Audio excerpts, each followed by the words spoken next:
시작하면 돼요? 네. 안녕하세요. 우리 김문수 대표로부터 소개받은 조동선입니다.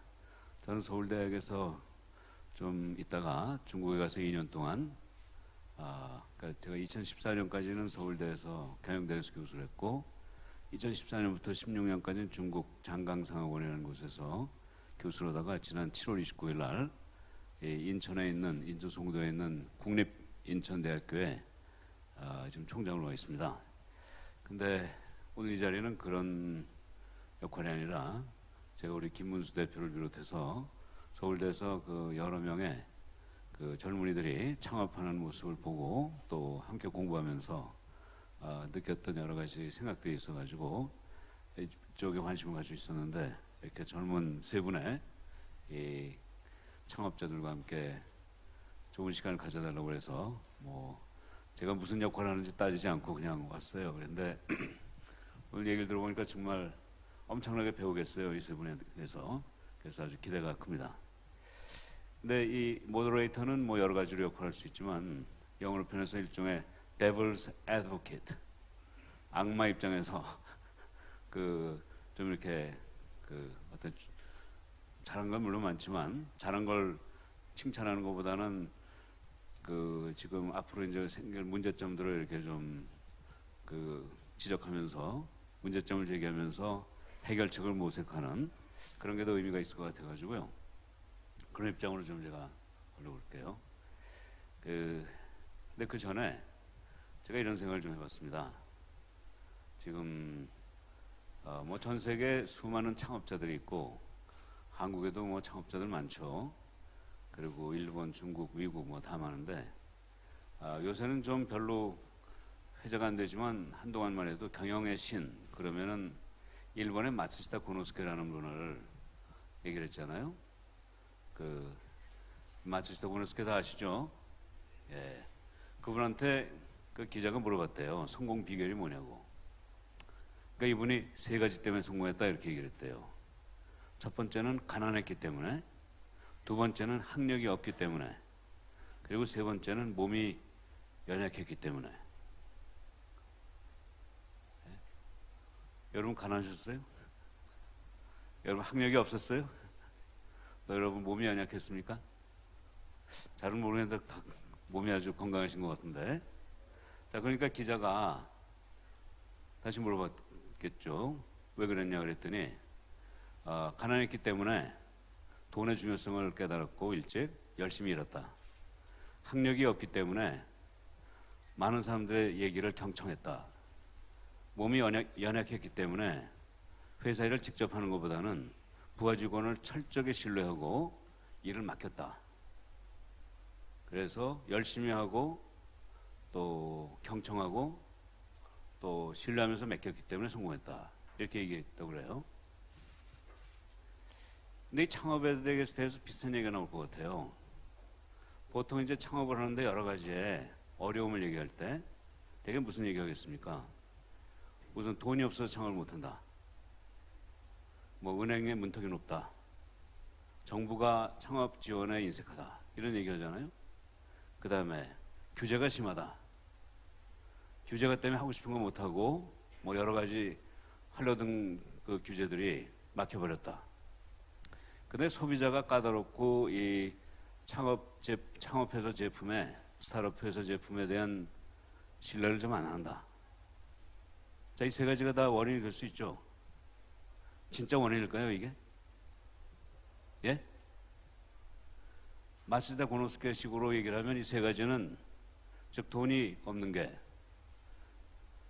규제가 심한 게, 소비자가 신뢰 안 하는 게 이게 혹시 성공의 원인이 될 수도 있지 않을까요? 안 그런가요? 돈이 정부에서 잘 안 주고 은행에서 안 빌려주니까 그럼 어떻게 되겠습니까? 최소한의 돈으로 하고 또 그 최소한의 돈도 은행이나 정부의 지원 기대하지 않고 내 호주머니에서 또는 몇 사람이 돈을 모아가지고 하고 두 번째 규제가 심하니까 다른 사람들이 규제 때문에 포기할 때 열심히 길을 찾아보면 어떤 규제에도 틈바구니 있잖아요. 그럼 내가 찾아내면 딴 경쟁자가 없는 독점 시장을 구축할 수 있고, 소비자가 신뢰를 안 하면 어떻게 하면 돼요? 더욱더 소비자에게 신뢰를 받기 위해서 열심히 노력하고, 그럼 되는 거 아닌가요? 김봉진 우리 회장님이 정말 배달의 민족 크게 성공하셨잖아요. 이제 더 크게 성공하실 거고. 돈이 있기 때문에 성공했습니까? 규제가 많아서 성공했나요? 소비자가 신뢰 안 해서 성공했나요? 저는 성공한 분들은 다 이렇게 사람들이 창업에 대해서 어려움을 얘기할 때 그걸 극복하는 방법을 찾아가지고 성공한 것 같아요. 자, 그래서 저는 이 똑같은 질문을 여러분께 하고 싶어요. 정말 여러분이 창업을 하는데 이런 보통 사람들이 얘기하는 돈이 없고 규제가 심하고 그리고 소비자가 신뢰 안 하기 때문에 성공하는데 어려웠나요? 자, 먼저 한번 우리 누구부터 얘기하실까요? 앉은 순서대로 하실까요? 윤문진 대표께서 정말 그 세 가지 일반적으로 사람들이 생각하는 그 문제를 어떻게 극복했는지 한번 얘기를 해주시죠.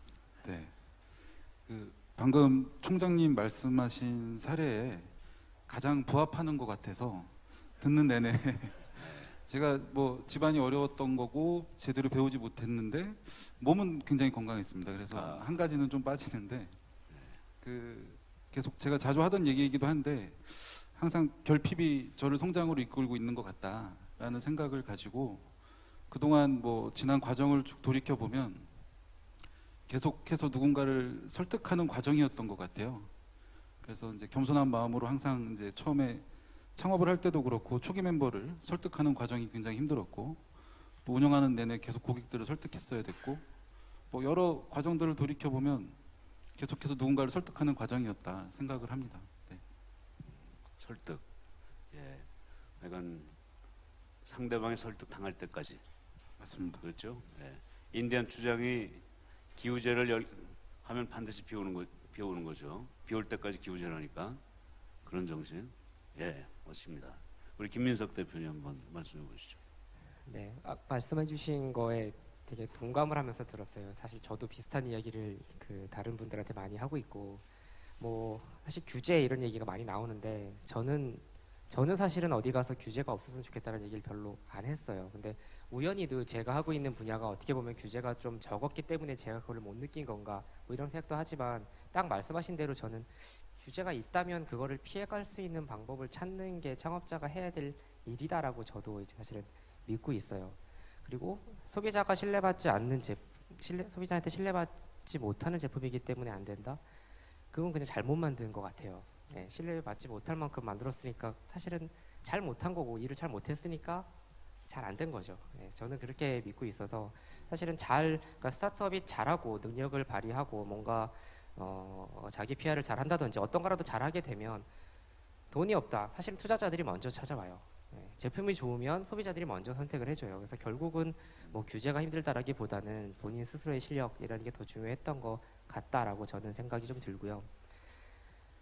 사실 성공률 어떻게 했느냐고 묻는 것만큼 어려운 일이 없는 것 같아요. 왜 실패했느냐라고 물으면은 여러 가지 얘기를 할 수 있는데 저는 사소한 것들, 뭐 크고 작은 것들에 대해서 되게 많이 욕심을 부렸어요. 그래서 성공하려면은 어떤 거 하나를 잘해야 되는 게 아니라 주어진 거의 모든 것들을 다 잘해야만 성공한다라고 저는 좀 생각을 해요. 뭐 빨리 해야 되냐, 잘해야 되냐, 많이 해야 되냐, 어느 게 더 중요한지 하나를 선택해봐라는 질문 되게 많이 받는데 그렇죠. 저는 그렇게 얘기해요. 이 중에서 사실은 세 개를 다 잘해야만 사실은 크게 성공한다. 하나만 성공하면 아마 힘들 것 같아. 두 개 정도 성공을 하면 먹고 살 정도를 벌 것 같아. 세 가지를 다 잘하면 그건 이제 성공했다는 이야기를 듣지 않을까. 네, 이런 이야기를 하면서 살고 있습니다. 예, 우리 김민석 대표 말씀에 정말 저도 공감이 되는 게 있는데 우리가 이제 원인을 여러 개 찾잖아요. 1, 2, 3, 4, 5 이런 식으로. 근데 그 중요성과 비중을 따지잖아요. 1, 2, 3, 4, 5 이런 순서로. 근데 그 비중이 합쳐서 100%라고 얘기를 하잖아요. 그게 아니죠. 하나하나가 100%고 5개 원인이 있다면 성공 원인이 그 100%씩 해야 되는 이 5개를 더하기가 아니라 곱하기로 합쳐야 성공이 되는 거죠. 5개가 다 100%, 4개가 100%라도 하나가 0이면 0이죠. 그렇죠. 그만큼 성공의 길이 어렵고 그러니까 또 성공의 과실도 탐스럽고 맛있는 거겠죠. 네, 멋집니다. 네. 우리 김한균 대표님. 네, 앞에서 좋은 말씀 많이 해주셔가지고 굉장히 많이 생각을 했는데요. 저도 두 분 의견에 굉장히 많이 공감하고요. 교수님 말씀하신 대로 저는 정말 운이 좋게 시작을 한 것 같아요. 피부가 좋지 않아서 학창시절부터 화장품에 관심이 많았고 또 뭐 가정 형편 때문에도 마찬가지로 지금 뭐 나는 걸로 저희 회사만의 저희만의 힘을 기르려고 하고 있고 그리고 배우지 못했기 때문에 더더욱 많이 일하면서 지금도 병행하면서 공부도 많이 하고 있고요. 근데 두 분 말씀하신 거에다 추가적으로 더 말씀을 드리면 저는 화장품이라는 그런 인더스트리에 있지만 저는 추가적으로 테크라는 것에 관심이 굉장히 많이 갖고 있어요. 그래서 제가 어디에 한 군데에 갇혀 있는 시각으로 화장품만 바라보는 게 아니라 사실 스타트업이라는 단어 자체도 90년대에 어떤 닷컴이라는 것 때문에 뭐 새로운 아이디어라든가 새로운 기술 때문에 굉장히 이슈가 된 거잖아요. 그래서 저는 제가 좋아하는 그런 산업 영역에 제가 항상 관심 갖고 있는 그런 테크라는 영역들을 가지고 기술로서 조금 더 제가 하고 싶은 아이템을 제가 잘 이끌어 나갈 수 있는 그런 아이템을 선택해서 네. 했다고 생각을 하고요.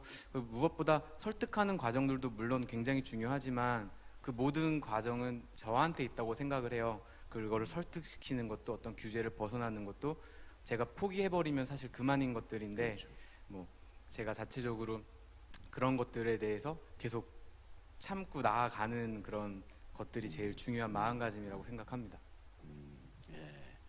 우리 김한균 대표 얘기에서는 전 두 가지가 탁 그 비수같이 와서 닿는데 하나 이런 조건도 다 필요하지만 극복하는 조건, 과정 역시 남이 못 가지고 있는 기술을 가지고 해야 된다.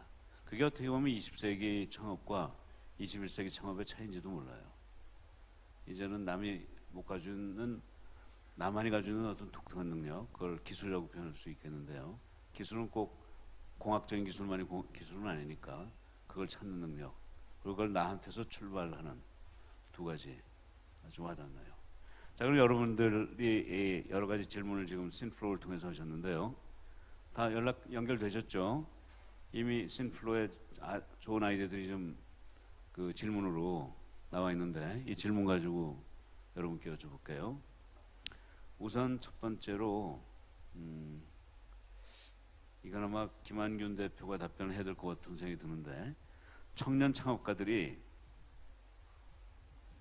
본질보다 꼭 김한균 대표만은 아니겠네요. 이거는 뷰티 컨테스트에 몰리는 것 같은데 어떻게 생각하시나요? 다시 말해서 내용보다는 외향적인 모습에 그러니까 이 화장품하고 관계없는 얘기입니다. 예, 외향에 관심을 가지고 있는 것 같은데 어떻게 생각하시나요? 예. 제가 감히 이런 발언을 드리자면은 그냥 나라에서 그런 유행들을 저는 만들었다고 생각을 하거든요. 사실 저는 정부 지원도 받지도 않았고 투자를 받지도 않았고 처음 시작부터 작게 시작해서 좀 린 스타트업이라는 그런 용어를 몰랐을 때부터 저 혼자 스스로 무언가 계속 만들어 나가려고 했어요. 처음부터 내 밥그릇은 이만하다고 생각은 했지만 그 안을 처음부터 가득 채우자가 아니라 한 톨 한 톨 채워서 넘치면 밥그릇 바꾸고 또 바꾸고 좀 그런 전략을 택했는데 지금 창업하는 친구들 제 주변에도 많이 있고 후배들도 많이 있는데 보면 명함에 CEO라는 것들이 들어가는 어떤 불편한 보여주기식의 그런 창업하시는 분들이 되게 많아졌는데 그게 그들이 잘못한 거라기보다는 좀 그런 지원, 그러니까 창업을 했을 때에는 많은 것을 포기해야 된다고 생각해요. 저 같은 경우도 20대가 저 이제 32살인데 20대가 제 기억 속에는 없거든요. 이제 6년 차인데 20대가 제 머릿속에는 없어요. 그럼 창업을 하는 친구들한테 저는 모임에도 가지 않았거든요. 근데 그 친구들은 모임 갈 거 가고 여행 갈 거 가고 자기 시간 가질 거 다 갖고 연애할 거 다 하고 뭐 물론 저도 딸이 셋은 있습니다만 하고 싶은 것들, 자기 어떤 제 김한균이라는 그런 삶 속에서 하고 싶은 것들, 먹고 싶은 것들, 갖고 싶은 것들 다 가지면서 취미로 하는 친구들이 있는 반면에 이 모든 걸 다 포기하고 내가 하고자 하는 그 아이템 하나에만 집중해서 해도 사실 생존 확률이 저는 1%도 안 된다라고 강의를 가면 얘기를 하는데요. 요즘에는 그런 것들이 좀 그런 규제라든가 이런 문화들에서 되게 당연스럽게 여겨지는 것 같아서 조금 가슴이 아픈 부분은 있습니다. 예, 저도 지금 이 김한균 대표 얘기를 들으면서 한 10여 년 전에 한국에서 이 소위 그 창업 투자 그 제도를 만들어 가지고 그 신청을 받아서 그 이 창업 회사에 대한 벤처 회사에 대한 그 등록을 시작했었잖아요. 그때 산업정책국에서 지금 우리 산자부에 산업정책국에서 그걸 시작했는데 공교롭게 그때 산업정책국장보다는 조금 위에 있었던 사람이지만 제 친구였어요. 그래서 제가 이거 하지 말라고 그랬어요. 이래가지고 틀림없이 정부가 뭐 좀 지원도 해주고 거기에 해당되지 못한 회사는 좀 규제도 할 거고 또 그런 과정에서 이걸 그 지원한다고는 그러는데 결과적으로 이 시장을 왜곡시킬 거다. 결국 정부의 이 기업들이 창업하는 사람들이 진정 자기의 실력 가지고 승부를 내려고 하지 않고 보고서 잘 만들어 가지고 등록해서 정부 지원 받아 가지고 하려고 그런다고 전 절대로 하지 말라고 그랬거든요.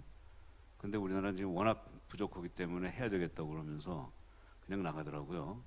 근데 저는 그 장단점도 있는 것 같긴 한데 이건 아마 우리 김한균 대표가 지금 그 문제 제기했지만 아마 이 세 분의 답변과 함께 여러분도 한번 이걸 정말 진지하게 다뤄야 될 것 같아요. 물론 미래창조부에서 나와서 열심히 해주시고 있는 건 좋긴 좋은데 과연 정부가 들어와가지고 나서가지고 이 창업의 생태계를 왜곡시키는 거 아닌지, 교란하는 거 아닌지 그거 한번 따져봐야 될 것 같은데요. 그러니까 예, 여기에 대해서 여러분이 나중에 좀 답변 좀 하시기로 하고요. 좀 더 얘기해 보시죠. 이거 굉장히 중요한 이슈니까. 예. 저희도 정부 지원 받아서 사업하는 거에 대해서는 처음부터 쳐다보지 사실 않았었어요. 쳐다보지도 않았다. 네, 예. 그러니까 사실 세상에 공짜는 없다라는 생각도 사실은 하는 거고 정부 지원이나 뭔가 과제를 받으면은 그거에 사실 얽매이는 시간이 사실은 너무 많죠. 근데 그런 것보다도 저는 근본적으로 사실은 스타트업 업계에 대한 지원뿐만이 아니라 정부가 굉장히 많은 산업에 이제 지원을 하고 있는데 이제 또 저는 또 비슷하게 스타트업 쪽이라고 표현도 하지만 뭐 출판이나 교육 쪽 업계라고도 이제 저희는 표현을 하기 때문에 보면은 출판 업계에도 굉장히 많은 정부 지원들이 들어가는 업계 중에 하나예요. 근데 이렇게 보고 있으면 왜 자꾸 좋은 취지로 시작을 했다라는 건 아는데 그 정부 지원금에 진짜로 그게 그냥 그거 자체가 사업인 것처럼 그 매달리는 것들을 점점 더 많이 보면서 업계 자체의 경쟁력이 점점 사라진다라는 생각을 저는 되게 많이 했어요. 그래서 한국의 출판 업계가 굉장히 영세해졌고 자생력이 없는 환경이 됐는데 계속해서 지원금은 나가고 있고 그러다 보니 이들이 제품을 잘 만들어서 살아남는 게 아니라 정부 지원금을 따서 그냥 1년 1년 사는 거를 바란다라는 거 저도 너무 많이 느꼈거든요. 그래서 과도한 정부 지원은 정말로 업계를 약간 좀비같이 만든다. 사실 저는 그렇게 좀 생각을 하고 있습니다. 예. 우리 윤 대표는 어떻게 생각하세요?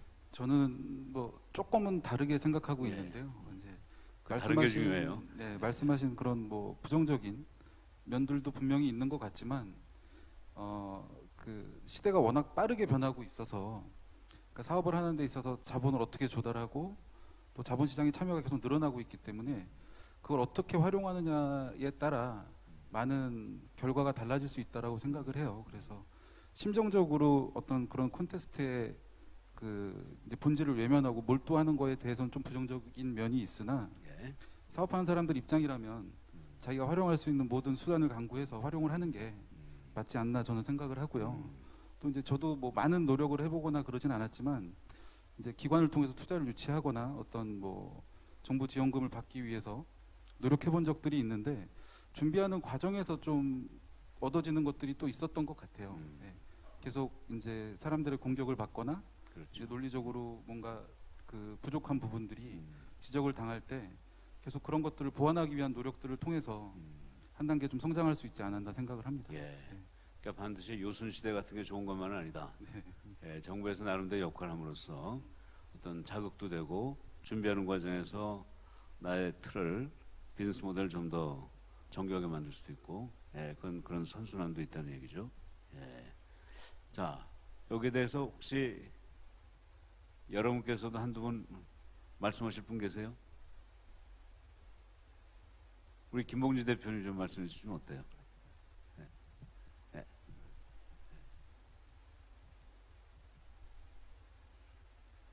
찬반 논의 다 있습니다. 예. 그 앉아서 이렇게 얘기할게요. 예. 정부에서 지원해 주는 것에 대해서 말씀하신 거잖아요. 근데 저도 약간 이 부분에 대해서는 양쪽 다의 의견이 좀 있는 것 같은데요. 자금 시장에서 정부가 너무 많이 참여를 하고 있는 것 같다라는 좀 느낌은 많이 들고 있어요. 그러니까는 자본, 자금, 자본.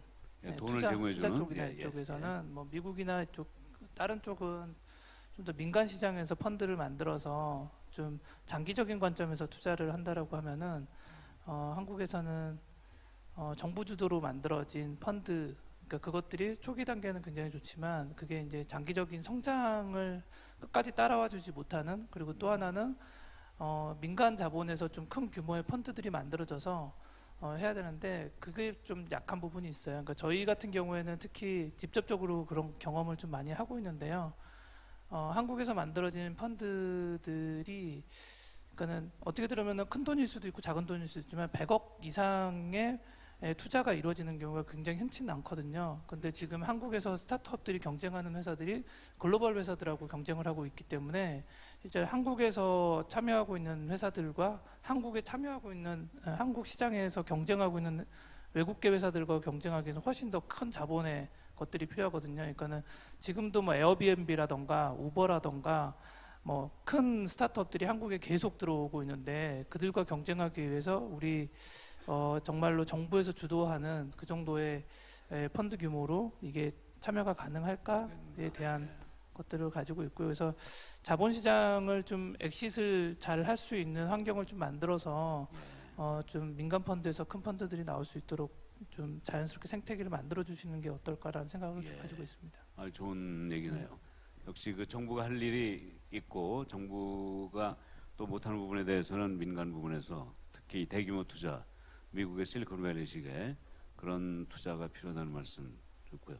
저는 이 부분에서 좀 여러분 말씀하면서 몇 가지 아이디어가 떠오르는데, 우선 첫 번째는 그 정부의 역할이, 제가 이제 학교에서 교수 생활했기 때문에 제가 입만 뻥끗하면 아무래도 이 이론이 나옵니다. 근데 정부의 역할이 크게 5가지가 있어요. 이론적으로. 첫 번째가 정보 제공이고요. 두 번째가 보험 제공이고, 세 번째가 행정이에요. 행정이라는 건 여러 가지 인허가라든가 이런 걸 포함한 거고요. 네 번째는 금융, 다섯 번째는 재정입니다. 금융은 금융정책이고, 다섯 번째는 세금을 받고 받은 세금을 가지고 보조금이나 이런 걸 주는 게 재정이죠. 근데 이 5가지 중에 제일 어려운 게 정보고요. 제일 쉬운 게 재정이에요. 그렇죠? 근데 재정, 돈이 없으면 정보 제공이나 이 앞에 그걸 할 수밖에 없고, 돈이 있으면 어려운 정보 제공 같은 것보다는 이 재정에 의존하게 돼요. 근데 우리나라가 경제 발전할 때는 돈이 없었잖아요. 1960년대, 70년대. 그러니까 그때는 정보 제공밖에 할 수가 없었어요. 그게 뭐냐면 경제개발 5개년 계획에서 앞으로는 전략산업으로 뭐 철강을 한다, 자동차를 한다. 그러면은 정부가 돈을 1원도 안 주더라도 그쪽으로 앞으로 성장이 될 거라는 걸 기대하는 저희 시그널링이 되니까 기업이 글로 몰려드는 거죠. 그러고 돈은 없지만 보험, 다시 말해서 해외에서 유치할 때 거기다 보증을 서준다든가, 그래서 자금을 확보하는 그런 식인데, 이제 우리나라가 돈이 많아졌잖아요. 그러니까 정부의 정책이 그런 방향을 제시해 주는 것보다는 재정, 특히 지원금, 보조금을 주는 방향으로 가는 거예요. 그러니까 어떻게 되냐면 이제는 정부가 이건 권력이 되니까 돈을 나눠주는 게, 정부의 줄 서는 그런 행태가 나오고, 그래서 이 정부가 돈을 많이 가지고 있다는 게 결코 좋은 게 아닌 그런 현상이 생기는 거죠. 근데 돈을 쓰는데도 어떻게 쓰느냐인데, 제가 핀란드에 그 테케스라는 우리나라로 치면 그 중소기업청 같은 게 있는데 TKS 거기서도 이 창업 자금을 가지고 벤처 캐피탈 역할을 하더라고요. 근데 죄송합니다. 어떤 기준을 가져왔냐고 그랬더니 성공률을 가져왔는데, 성공률. 근데 어떻게 성공률을 적용하냐고 그랬더니 작년엔 성공률이 18%였는데 올해는 16%로 떨어졌대요. 그래서 정부로부터 칭찬을 받았대요. 다시 말해서 민간 부문은 성공률이 높은 쪽으로 가고 정부에서는 하이 리스크 쪽으로 오히려 초점을 맞춰가지고 민간 기업이 못하는, 하이 리스크는 잘 못하잖아요. 오히려 그쪽으로 정부의 역할을 해가지고 정부와 민간의 역할을 구분한다, 이런 얘기를 하더라고요. 그러니까 저는 이 정부의 역할이 틀림없이 있는데 민간 부문하고 경쟁을 한다거나 또는 시장을 왜곡하는 그런 방향이 아닌 그런 성숙된 정부의 정책이 필요하지 않을까, 이런 생각이 좀 드네요. 네. 자, 근데 지금 또 질문들이 좋은 게 많습니다. 여기에 이제 약간 그 기업의 이제 내부적인 그런 쪽으로 초점이 잡혀 있는 질문이 하나 있는데요. 이 스마트 스터디의 독특한 조직 문화가 빠르게 성장하는 데 있어서 어느 정도의 비중을 차지할까요? 이런 질문인데, 다시 말해서 보통 그 이렇게 창업 회사는 전통 있는 회사 같이 그렇게 문화가 그 확립돼 있지 않으니까 그 중요성을 상대적으로 덜 생각하는데, 창업 기업에서도 이 조직 문화가 큰 역할을 차지하는지 이 부분에 대해서 좀 얘기해 주시죠. 네, 저희가 독특한 조직 문화라고 많이 알려져 있고 그게 저 사업에 어떤 영향을 미치는지를 궁금해하시는 분들이 되게 많아요. 그리고 사실 이 질문을 보면서 저는 스마트 스터디가 결코 빠르게 성장한 조직은 아니라고 저는 생각을 하고 있어요. 저희 창업한 지 6년 반, 2010년 6월에 창업을 했고요. 그냥 정말로 저희도 꾸준히 한 걸음 한 걸음 그렇게 왔던 기업이지 다른 스타트업이 보듯이 한 번에 뭐 매년 뭐 2배, 3배 이상씩 성장해 나갔던 그런 회사는 사실 아니에요. 그러니까 저는 욕심으로는 사실은 빠르게 가고 싶죠. 근데 모르겠어요. 제 능력 바뀐지, 저희 조직의 능력 바뀐지, 저희가 더 빨리 움직이는 거가 제일 힘들어하고 있는 그런 조직이에요. 대신에 반대로 정말 한 명 한 명 좋은 사람들을 모아서 한 걸음씩 가자라고 생각을 하는 그런 조직이고요. 그러다 보니 오늘도 면접 몇 개를 보고 또 왔는데 매일같이 면접을 보고 또 우리 문화에 젖어들 수 있는 사람을 찾기 위해서 계속해서 면접을 봐요. 또 제가 필요하다고 생각하는 사람들은 약 3년 정도 쫓아다니거든요. 3년 정도 쫓아다녀서 데려온 사람들이 사실은 많이 있어요. 그래서 뭐 창업 1년 차 정도에 해서 4년 차 정도에 입사하신 분들. 조직 문화 자체가 사업 성과가 있느냐라고 물으면은 저는 있을 수 있다고 봐요. 왜냐하면 결국은 사업의 모든 것들이 사람이 만드는 거고 그 좋은 사람 한 명이 회사를 굉장히 많이 바꿔가는 거에 대해서는 정말 많이 실감을 하고 있어요. 근데 빠르게 성장하는 데 도움을 주느냐, 그러니까 빠르냐에 대한 초점을 맞춘다면은 그 부분은 사실은 아닐 수 있다. 그거는 문화라기보다는 전적에 어떤 사람이냐, 뭐 추진력이 너무 강력해서 앞만 보고 달리는 사람이냐, 뭐 주변과 조화를 맞추는 사람이냐, 사람에 따라서 좀 다른 것 같습니다. 예, 똑같은 질문을 두 분한테 또 할 수 있을 것 같은데, 우리 유문진 대표는 그 딩동의 문화라는 게 얼마나 큰 의미를 갖는지 얘기해 주실래요? 그 뭐 이 부분에 있어서 정답은 없다라고 저는 생각을 하거든요. 근데 이제 그 대기업이나 관공서랑은 다르게 스타트업 같은 경우는 참여한 구성원들이 일단 좀 다른 생각들을 갖고 있잖아요. 그래서 기본적으로 성장이 전제가 되지 않으면 조금만 정체되는 기미만 보이더라도 바로 사기의 영향이 나타나더라고요. 그래서 계속 그 사기를 유지시켜줄 수 있는 조치나 장치들을 지속적으로 그 조직에 적용시킬 필요가 있다라고 봅니다. 이제 그게 꾸준히 축적되고 쌓이다 보면 하나의 문화처럼 형성된다라고 보는데 저희 같은 경우는 좀 뭐 일반적으로 많이 알려진 복지 혜택이나 이런 것보다는 좀 소통을 좀 많이 강조하려고 노력을 해왔어서 그 부분이 많이 자리 잡게 되니까 좀 아무래도 저희가 운영을 위주로 이제 사업을 하는 회사다 보니까 그 성장에 많은 영향을 미쳤다라고 저도 생각하고 있습니다. 네, 그렇죠. 근데 일반적으로 그 역사가 오래된 회사들은 이제 문화라는 게 나름대로 독립돼서 있지만 창업 기업은 대개 창업자의 철학, 생각 그 자체가 또 문화일 수도 있잖아요. 뭐 옛날 회사들 보면 삼성은 이병철이라는 사람의 철학이 그대로 문화가 된 거고 현대는 정주영이라는 사람의 생각이 문화가 되잖아요. 자, 우리 김한균 대표는 코스토리의 문화가 김한균의 철학이 반영된 건가요? 아니면은 코스토리 나름대로의 그 독자적인 문화가 만들어지고 있다고 생각하나요? 사실 제가 지금 가장 많이 관심 갖고 있는 영역이 이런 기업 문화에 대한 부분인데요. 예전에는 회사는 어쨌든 생존을 해야 되기 때문에 매출에 밖에 신경을 쓸 수가 없었어요. 그리고 그런 자본이라는 거에서 조금 자유로워지고 나서 다시 돌아봤을 때에는 그냥 코스토리는 김한균, 저는 그게 맞다고 생각하고요. 초기 단계에서는.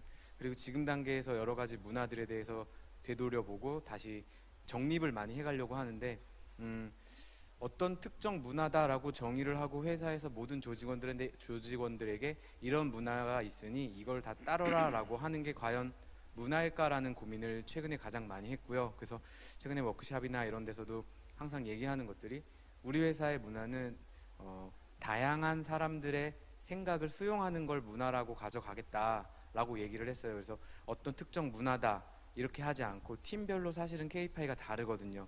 영업에 조직이 커지면 커질수록 영업에 드라이브를 걸어야 되는 조직도 있고 관리에 드라이브를 걸어야 되는 팀들도 있는데 그 두 개가 어떤 문화를 같이 가지고 갈 수는 없다고 생각을 하고요.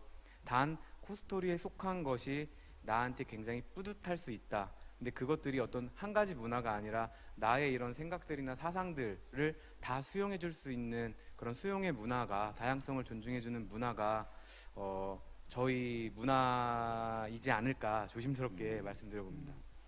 아주 그 문화, 조직 문화의 특징을 아주 교과서 그 말 그 자체를 교과서에 담을 수 있을 정도의 아주 그런 얘기를 해주셨네요. 예, 아주 멋있습니다. 근데 결국 이 문화라는 게 어떤 의미가 있는가를 제가 또 연구를 좀 해본 적이 있어요. 근데 소위 기업이 추구하는 목표가 이익도 중요하지만 오래 살아남아야 되잖아요. 장수. 근데 장수라는 걸 목적함수로 생각하고 장수에 영향을 주는 변수를 분석을 해봤어요. 그랬더니 가장 영향력 있는 변수가 딱 한 개 나오더라고요. 장수하려면 뭘 해야 되느냐? 우리나라의 상장기업을 대상으로 해서 장수한 상장기업 분석을 해봤더니요. 하지만 가장 그 변별력이 높은 변수 하나 나왔는데 그게 뭐냐면요. 창업자의 재임 기간이에요. 창업자가 오래 재임할수록 그 회사가 장수하는 거예요. 물론 여기에는 그 소위 그 컬리니어리티가 있습니다. 한 사람이 오래 있으면 당연히 그만큼 장수한 거니까 그런 그걸 이제 감안하긴 해야 되지만 결국 한 사람이 창업자가 오래 그 회사를 이끌어 갔다는 거는 그 기간 동안에 창업자의 철학이 문화로 녹아가지고 이게 정립이 됐다. 그 하나의 명쾌한 문화가 만들어졌다. 이런 뜻인 것 같아요. 그래서 저는 꼭 이 창업자가 회사의 문화를 자기가 가지고 있는 철학과 별도의 겉으로 멋있는 것 같지만 창업자하고는 전혀 관계가 없는 그런 문화를 만들 수도 없고 만든다고 해서 바람직한 것도 아닌 것 같아요. 그러니까 본인이 가지고 있는 철학, 정신, 꿈 이런 걸 문화로 녹여내면 그게 바로 성공의 원인이 아닐까 이렇게 좀 생각이 드네요. 또 여기 또 재미있는 질문이 또 하나 있습니다. 사람이 중요하다는 얘기가 많습니다. 초기 창업 멤버나 핵심 멤버들을 어떻게 찾고 저는 더 붙일게요. 또 지금 같이 관리를 하고 있는지 사업이란 건 결국 혼자서 못하는 큰 사업을 여러 사람이 같이 하는 거 아니겠어요? 그러니까 창업자 입장에서는 누구랑 같이 하느냐, 또 그분들을 어떻게 잘 이끌고 가느냐가 중요하잖아요. 자, 그걸 어떻게 하고 계시는지 그 비결을 한번 얘기해 보시죠. 먼저 하시죠. 예. 사실 여기에서 굉장히 어떤 도덕적인 관점론이 많이 나올 것 같은데요. 사실 초기 창업 멤버가 다 나가고 회사가 한 번 더 성장했고요. 그 다음 멤버들이 나가고 회사가 한 번 더 성장했고요. 매번 그래서 저희는 직원들한테도 저도 면접 볼 때 이런 얘기들을 사실 되게 많이 해요. 우리는 A급 인재가 필요한 게 아니라 우리도 A급 회사가 아니다. 우리는 지금 B급 회사다. B급 회사인 B급의 사람들이 모여서 회사가 A급이 됐을 때 너희도 A급이 됐으면 좋겠다. 그래서 동반 성장에 대한 것들이 사실은 가장 커요. 근데 아까 전에도 스타트업에 오는 사람들의 어떤 기본적인 가치관이나 생각이 다를 거다라고 저도 많이 생각을 했었는데요. 사실은 지금 취업난이나 이런 것들 때문에 그냥 사람인이나 인크루트에 올라와 있으면 지원하고 봐요. 내가 어느 회사에 지원했는지, 이 스타트업은 어떤 스타트업인지 그런 거 모르고, 또 대기업에 만약에 갈 수 없는 스펙이라면 또 만만한 게 스타트업이거든요. 거기 가서 조금 해봐야지, 가서 똑같이 견뎌봐야지. 사실 그런 생각들을 한 친구들도 물론 전부는 아니지만 있었고요.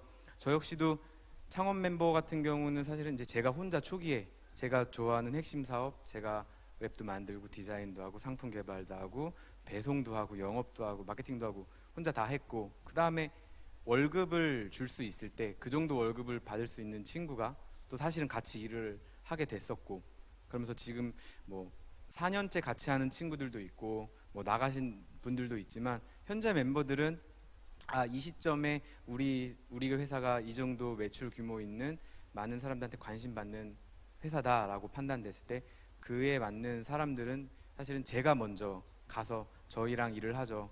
그리고 저희 회사의 비전에 대해서도 많이 얘기를 해주고, 뭐 원래 받던 연봉보다 더 깎아서 오시는 분들도 사실은 있는데 그런 것들이 비전으로 제시를 하는데, 그 비전이 저는 눈에 보여야 된다고 생각해요. 막 말도 안 되게 막 5년 뒤, 10년 뒤에 그런 비전이 아니라 당장 6개월 뒤, 1년 뒤 나의 성장도 동반할 수 있고, 그래서 직원들을 내보내거나 이럴 때 제가 딱 3가지 경우가 있는데요.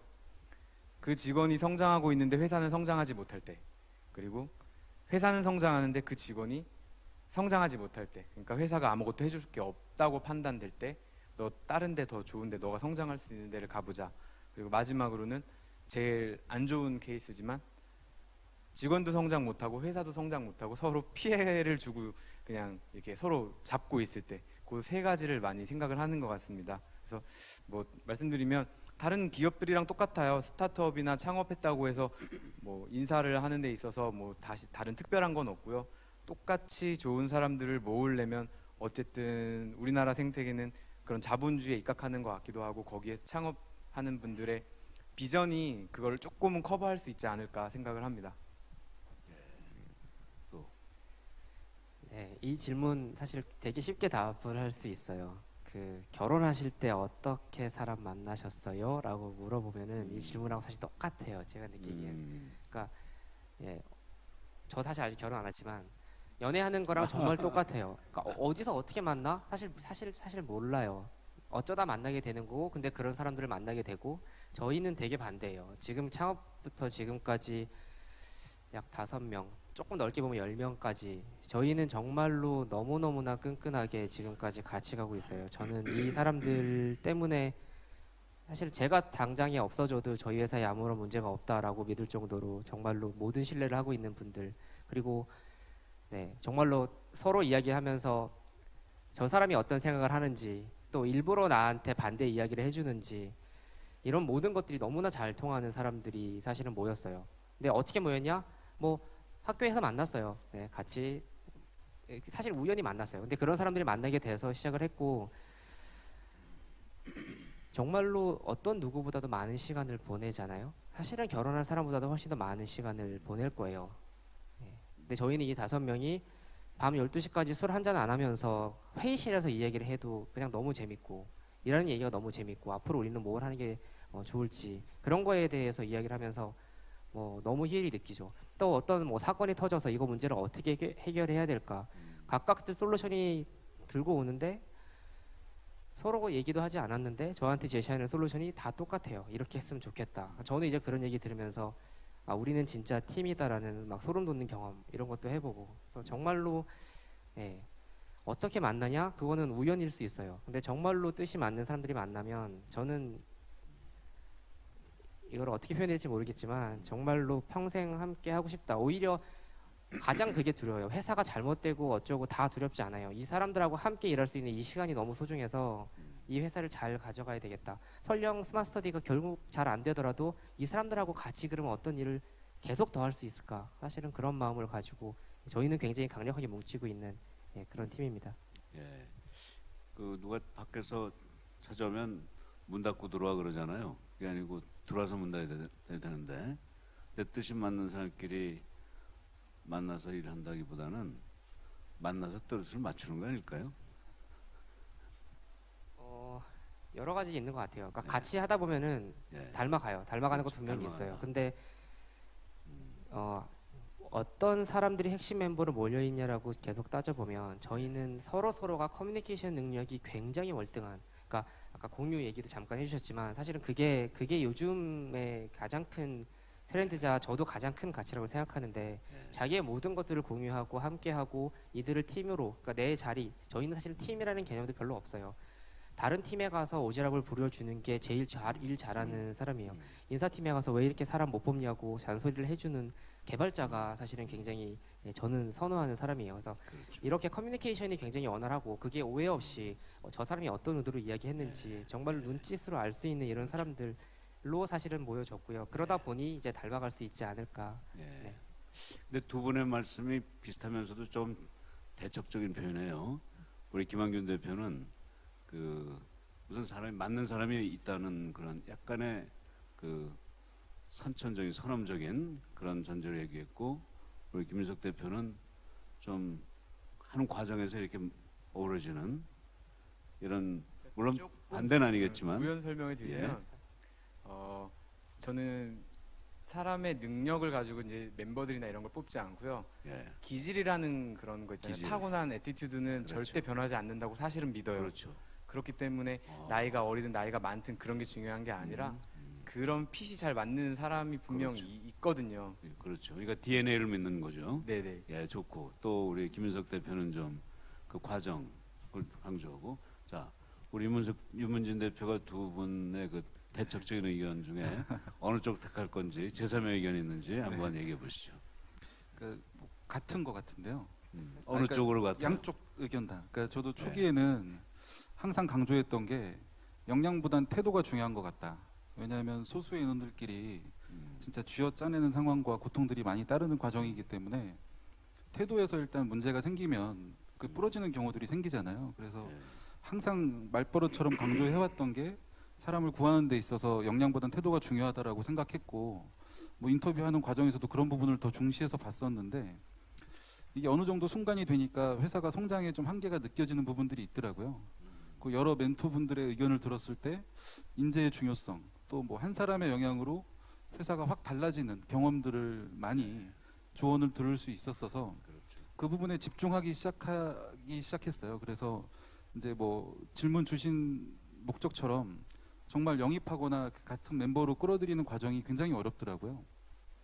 그러니까 저거 제가 또 자주 하는 얘기 중에 하나인데 이제 무릎 꿇는다는 표현을 자주 하거든요. 무릎 꿇는다. 예. 삼고초려는 기본이고 무릎을 꿇어서라도 또는 뭐 제사를 깎아서라도 이제 설득하기 위한 노력들을 많이 했고요. 설득하는 데 있어서 일단 첫 번째는 상대가 뭘 원하는지 정확히 파악을 해야 될 것 같고, 두 번째는 그거를 내가 그 원하는 걸 들어줄 수 있다라고 그게 전제가 있어야 될 것 같아요. 그렇죠. 그리고 이제 마지막으로 진정성을 가지고 계속해서 노력을 하다 보면 뭐 설득할 수 있다라고 저는 믿는데, 예. 보통의 사례로 봤을 때 10번 중에 한 두세 번 정도 이렇게 성공할 정도로 힘든 일인 것 같습니다. 그렇죠. 네. 역시 사업을 할수록 사람의 중요성이 맞습니다. 강조가 되죠. 예. 이건 사실 뭐 정답은 없는 것 같고요. 이런 다양한 의견을 합쳐서 같이 끌어가야 될 것 같습니다. 시간이 많지 않아서 마지막 질문 하나 드리겠는데요. 여기 저 나오진 않았는데 우리 창업 기업은 뭐 모든 기업과 마찬가지로 사회 속에서 존재하잖아요. 진공 상태에서 하는 게 아니라. 그래도 항상 끊임없이 사회 환경을 생각하면서 살아가야 되는데 이걸 그냥 기업의 사회적 책임, corporate social responsibility라고 얘기도 하고 요새는 뭐 공유가치 창조, creating shared value라고 그러는데 그런 그 지금 사실 뭐 돈 버는 건 고사하고 지금 그 죽지 않기 위해서 열심히 뛰는 분한테 그런 질문을 드는 게 멍해가 될 수 있는 부담을 드릴 수 있는 것도 되지만 정말 전 솔직히 얘기해 줬으면 좋겠어요. 그건 중요한 겁니까? 아니면 좀 기업이 어느 정도 자리를 잡을 때까지 조금 유예해도 괜찮은 건가요? 자, 먼저 하시죠, 우리. 네. 뭐 시간 관계상 짧게 말씀드리면, 그러니까 뭐 회사의 철학이라고 하기까지 내세울 정도가 되려면 정말 많은 성찰이 필요한 것 같고요. 저희 같은 경우는 예를 들어서 이제 배달 회사이기 때문에 저희 회사의 철학을 이제 문장으로 정리하라고 한다면 이제 배달하는 저희 메신저들에 대한 사회적 인식과 시선을 바꿔나가는 회사가 되는 게 이제 회사의 철학으로 오랫동안 이제 조직 내부에 계속 스며들게 됐어요. 그러니까 그 이후에 이제 말씀하신 조직 문화가 형성되고 여러 긍정적 성과가 있었다고 판단이 되기 때문에 더 그 부분에 계속 집중을 하고 있고 환경 개선을 하려고 노력을 하고 있습니다. 네. 그러니까 처음부터 중요하다 이런 얘기로 맞습니다. 결론을 낼 수 있단 말이죠. 네, 김 대표는. 아직은 회사가 정말로 사회를 위해서 무엇을 하냐라는 것까지 생각하는 거는 아직은 먼데 저는 이제 반대로 저희 회사에 130명, 140명 되는 이분들이 얼마나 행복하게 살 수 있을까에 대한 초점이 사실은 되게 높아요. 그래서 저희 문화가 사실은 저렇게 된 게 뭐 출퇴근 자유 이런 것들이 5분 늦어서 그러니까 안 나오란 뜻이 아니잖아요. 5분 늦어서 아침에 헐레벌떡 뛰어서 버스에서 걱정하며 어차피 걱정해봐야 늦는 거 왜 그렇게 걱정하면서 여기까지 와야 되느냐. 사실은 그런 걱정하지 않아도 5분 늦는다면 뭐 어차피 또 스타트업 다들 늦게까지 일을 하고 그렇게 살잖아요. 좀 더 인간답게 살았으면 좋겠다라는 마음 때문에 사실은 생기고 있는 게 스마트 스터디의 문화예요. 그래서 이제 어떻게 하면 이분들이 조금이라도 진짜로 연봉을 더 챙겨줄 수 있을까? 더 낮은 연봉을 받는 사람들한테는 그 조금의 돈이 훨씬 더 삶의 질을 개선하는데 이 사람들을 먼저 어떻게 더 챙겨줄 수 있을까? 어떻게 하면 조금 더 인간답게 살 수 있을까 같은 것들 생각을 많이 하고 있습니다. 그 멀리 있는 사회를 생각하기 전에 회사 안에 있는 사회부터 생각하자. 네. 130명에 벌써 130명이에요. 네. 대단하네요. 예. 더 그 커질 것 같아요. 130명을 책임져주고 그들을 잘 케어해주는 게 그게 사실 사회적 책임의 출발점이겠죠. 예. 또 종점일지도 모르죠. 그게. 예, 좋습니다. 저는 첫 번째 윤 대표님이 말씀하신 거 듣고 또 김 대표님도 그렇게 김민석 대표님도 그렇게 말씀하실까봐 좀 조마조마했는데 저도 김민석 대표님이랑 같은 의견이고요.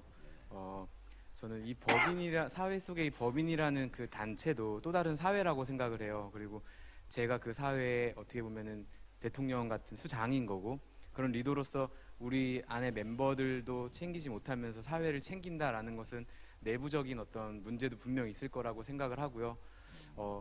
사람의 욕심이라는 것과 만족이라는 것은 사실은 끝이 없어서 이걸 다 채우고 나중에 채워야지 이렇게 생각하는 건 아니지만 아직 말씀하신 대로 내부의 어떤 관리와 내부를 먼저 잘 케어하는 거를 더 집중을 하고 그 다음에 이들이 조금 더 심리적으로나 물질적으로나 다 안정이 됐을 때 그들로 하여금 진심으로 그 사회 그 법인에 속한 그 구성원들이 사회를 위해서 무언가 할 수 있는 좀 자발적인 거였으면 좋겠습니다. 지금도 뭐 여기 이제 뭐 전화 와서 뭐 하자 이런 것들 많은데 전 사실은 의미 없으면은 사실은 단돈 100원도 기부를 안 하는 성격이거든요. 예. 그렇죠. 네. 자발성. 네. 자기가 우러놓을 때 진정성 있는 거죠. 예, 좋습니다.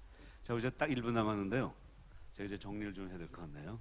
사실 여러분이 아실지 모르지만 이제 한 5가지 정도 질문했는데 그 질문 하나는 그 어떤 제가 가지고 있는 카테고리에 속한 거를 하나씩 질문했어요. 저는 그 경영학을 전공하면서 기업이 성공하는 그 원인을 4가지 카테고리로 나눠서 항상 분석합니다. 첫 번째는 그 기업의 주체, 경영자가 어떤 능력을 가지고 있고 어떤 자세로 임하는가. 두 번째는 그 기업을 둘러싼 환경이 얼마나 좋은가 나쁜가. 세 번째는 그 기업이 가지고 있는 자원, 뭐 돈이나 사람을 비롯해서 기술이라든가 뭐 땅이라든가 여러 가지 그 자원이 얼마나 확보되어 있는가. 네 번째는 이것이 어떻게 메커니즘을 결합돼서 바람직한 프로세스를 만들어내는가. 이게 네 가지인데 제가 이 질문 하나씩을 다 드린 거예요. 근데 저도 이 네 가지를 가지고 평생을 연구했는데 최근에 저 다섯 번째를 또 생각하게 됐어요. 그게 뭐냐면 제가 지금까지 얘기한 네 가지는 사실은 사회를 있는 거로 생각하고 그걸 받아들이는 입장에서 그 기업 내부적인 조건을 본 거거든요. 주체, 환경 속에서의 나, 회사가 가지고 있는 자원, 그다음에 회사 내에 존재하는 메커니즘. 다섯 번째는 역시 그 기업이 진공 상태에 있는 게 아니라 사회와 함께 존재하는 거고 사회가 존재하니까 기업이 존재하는 거죠. 또 어떻게 보면 기업이 앞으로 나가면서 사회를 발전시켜 나갈 수도 있고 그런 의미에서 이 다섯 번째, 저는 다섯 번째 키워드는 전 사랑이라고 생각하는데 결국 사랑이 있어야 그 기업이 사회와 함께 나가는 거고 저는 아까 마지막에 그 자발성, 진정성, 사랑이라는 거는 강요해서 누가 팔을 비틀어서 하는 게 아니잖아요. 그런 자발성을 가지고 진정성을 가지고 이 사회를 사랑하면서 주체가 적절한 환경을 찾아서 자원을 갖춰가면서 메커니즘을 만들어 나가면 틀림없이 성공할 것 같아요. 오늘 이런 자리를 만들어 주신 우리 김봉진 대표님, 또 우리 김문수 대표님 고맙고요. 또 아주 좋은 질문해 주신 여러분 고맙고요. 세 분 연사님 고맙습니다. 이것으로 이 첫 번째 이 세미나 끝내도록 하겠습니다. 감사합니다.